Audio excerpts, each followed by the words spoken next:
Il fait jour, encore une fois. Et rendons grâce. Rendons grâce à la nature. Rendons grâce aux membres de nos ancêtres. Gloire à toi, Seigneur macrocosme, créateur du ciel et de la terre. Toi qui es le maître de l'univers. Toi qui es la gloire de l'éternité.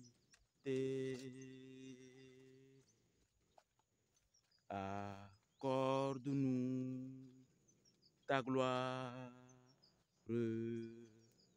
ô Seigneur macrocosme, ô Seigneur macrocosme, accorde-nous ta gloire.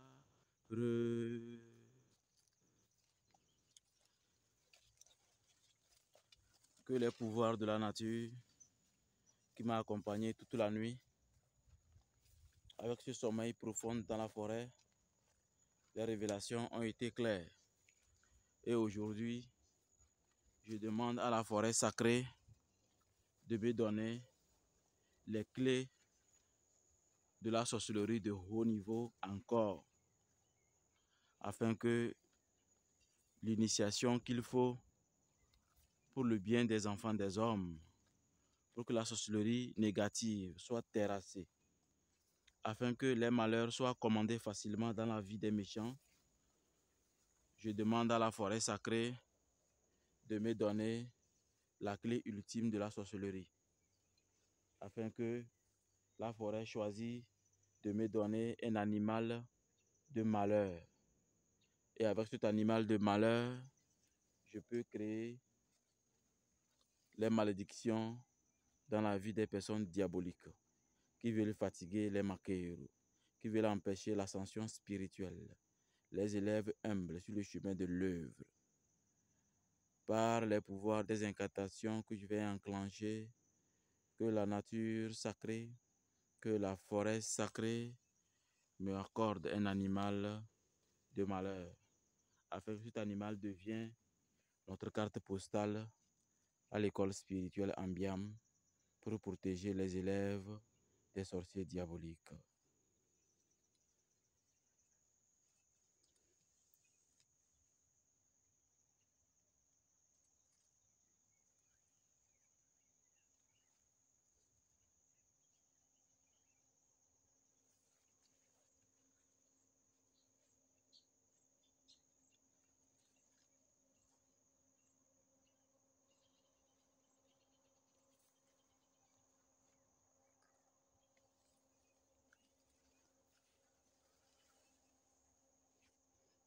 Que la lumière qui nous donne les secrets des initiations, les secrets des orientations spirituelles nous soit toujours accordée dans cet univers sacré de la forêt. Que l'initiation de la forêt sacrée soit accordée à toute personne élève sur le chemin de l'œuvre divine.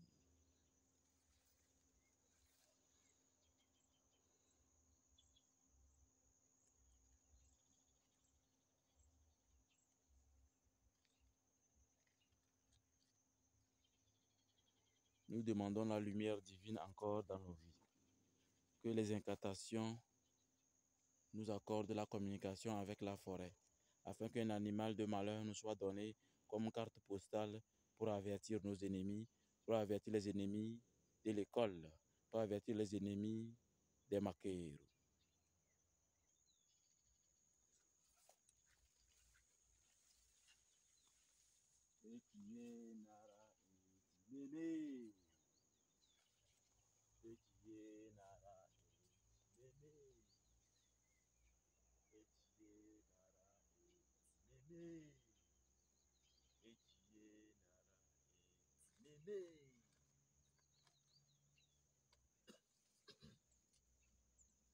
Etiye nara eti meme.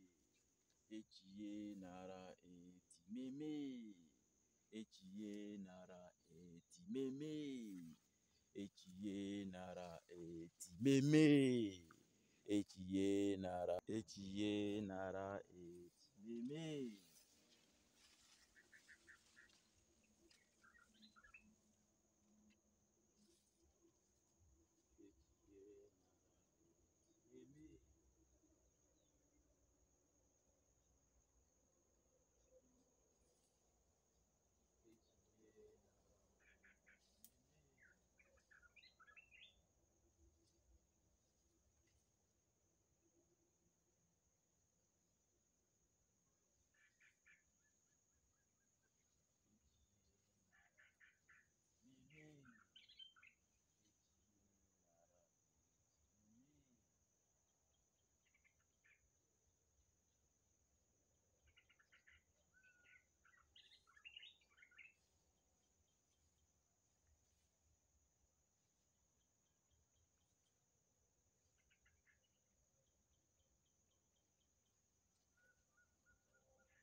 Mémé, etiye nara eti mémé, etiye nara eti mémé, etiye nara eti mémé.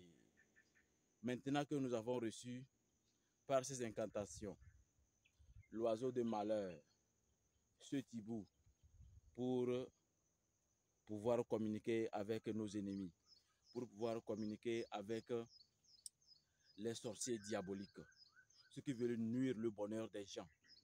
Aujourd'hui, l'initiation pour activer le pouvoir de tous les maquereaux du monde entier a été actualisée et les élèves sont protégés. Chaque élève recevra la formule qui permet de communiquer avec ce tibou de malheur pour les sorciers diaboliques. Ce tibou de malheur pour les sorciers diaboliques.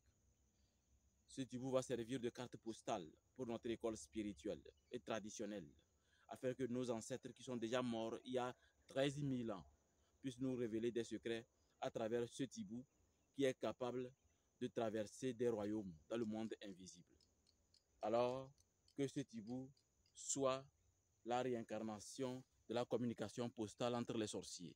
Et maintenant, par cet oiseau de malheur, je vais commencer à exécuter la formule qu'il faut pour chaque maquereau, afin que chaque maquereau puisse avoir la carte postale pour mettre en garde leurs ennemis.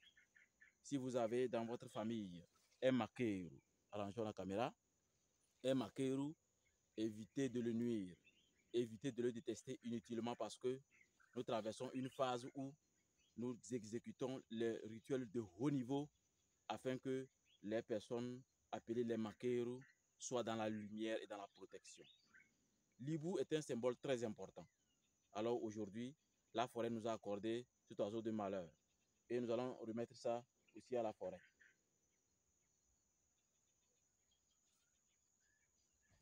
Voilà, il est parti. Et désormais, on pourra communiquer avec ce hibou en venant faire des incantations pour qu'il vienne nous donner des rapports. Les rapports que j'ai reçus aujourd'hui dans les incantations avec ce hibou qui vient de s'envoler est très simple. Que d'abord, on doit apprendre à connaître ce qu'on appelle malédiction et malheur.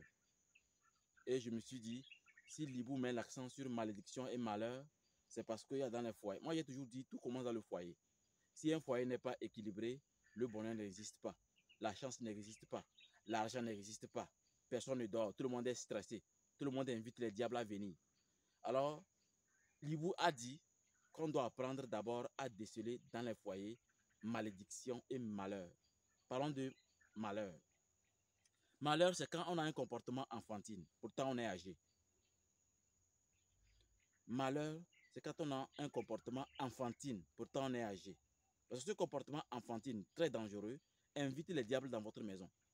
Vous refusez d'être une femme vraiment dans la maison. Vous refusez d'être vraiment un homme dans la maison. Vous préférez dormir ailleurs, tromper votre femme et revenir à la maison. Vous préférez tromper votre mari, dormir ailleurs, revenir à la maison. Votre maison devient le canal où les sorciers vont utiliser les choses les plus diaboliques pour nuire votre maison. pour utiliser votre maison comme un avion. Et il n'y aura jamais la paix. Et vous allez crucifier vos enfants avant même qu'ils ne grandissent. Alors je crois que la nature est claire. Les malheurs, c'est quand on a des comportements enfantines, pourtant on est âgé. Madame, monsieur, le foyer, ce n'est pas un ring. Le foyer, ce n'est pas concours. Le foyer, ce n'est pas concurrence. Le foyer, c'est deux personnes qui montrent les enfants des exemples.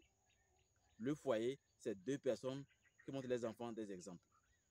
Maintenant, malédiction. Comment savoir qu'une femme est maudite? Une femme est maudite quand elle veut à tout moment, d'une façon excessive, contrôler son mari. Dire son mari comment il doit dépenser son argent. Quand il prend son salaire, comment il doit diviser ça. Comment il doit investir.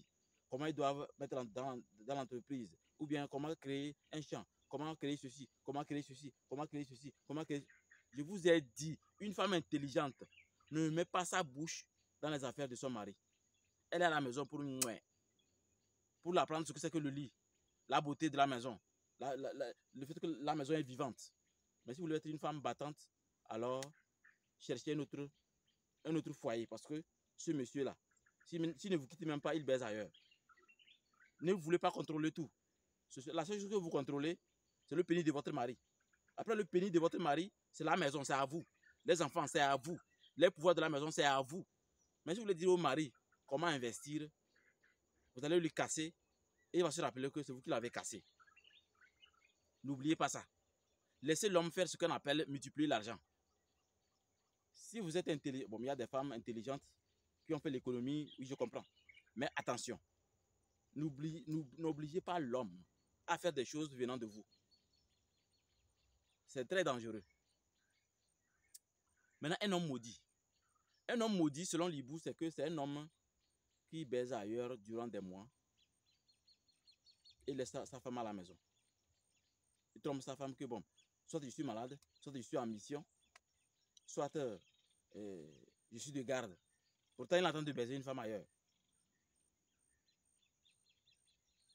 Vous savez, beaucoup sont autorisés à avoir plusieurs femmes. Vous savez comment on peut le savoir? Ce n'est pas difficile. Pour que la nature vous dise que vous êtes autorisé à avoir plusieurs femmes, ça veut dire que quand vous êtes autorisé par la nature, rien ne peut vous empêcher. Aucune femme, aucun diable. Soyez clair avec votre femme. Je veux que tu fasses ceci, je veux que tu fasses ceci, je veux que tu fasses ceci. Mais sache que les mêmes choses que tu répètes, ça m'énerve là. Si tu continues, en fait, moi, je ne vais même pas mettre pied parce que je n'aime pas le problème. Je ne veux pas discuter avec une femme à cause de ses pouvoirs. Moi, je vais dormir dehors. Et quand je dors dehors, je peux dormir avec une femme. Ça, c'est mon affaire. Dites-lui ça. Elle doit savoir. Et chaque fois qu'elle fait vous sortir, c'est que ah, vous allez plus baiser. Chaque fois qu'elle fait vous sortir, elle sait que ah, vous allez plus baiser. C'est elle qui va faire tout possible, même vous n'allez plus jamais vous disputer. Mais si vous dites que, oh, moi je suis un homme bien, non, moi je suis très sérieux, hein, non, ne t'inquiète pas, je suis seulement en mission. Non, oh, ne t'inquiète pas, je suis avec mes amis. Non, moi je ne baise pas, hein, nous sommes en 40 jours en tant que musulman. Et tu es en train de baiser ailleurs. Le vagin de ta femme te domine toujours. Le jour où elle va s'occuper de la sorcellerie vrai là, ta malédiction va te faire regretter. Soyez attention, faites attention, soyez prudent. Vous qui, votre pénis là, ne vous dérange trop là. Dès que vous voyez une fille jolie, les fesses, les seins, ça bouge déjà là. Soyez très prudent. La sorcellerie qui est enclenchée, vous savez, au-delà de cette vie que les gens disent que ça ne va pas. Au fait, la sorcellerie personnelle que vous engrangez en vous fait que ça ne va pas. Parce que vous attirez des malédictions sans le savoir. Vous attirez des malheurs sans le savoir. Alors, comment voulez-vous comprendre vraiment ce qui ne va pas et corriger? Vous allez vouloir corriger d'une autre manière. Pourtant, ce n'est pas par là qu'il fallait corriger. Alors, selon le langage de la nature, selon ce hibou que nous avons aujourd'hui actualisé les pouvoirs pour notre école, nous vous déclarons que là où il y a plus de protection et de pouvoir, c'est l'harmonie du foyer. C'est l'harmonie de votre maison. Allez, cher Makero, cher non-Makero, que les bénédictions divines des membres de nos ancêtres vous accompagnent toujours et encore. Etiye nara eti mémé. Allez, prenez soin de vous. Bye bye.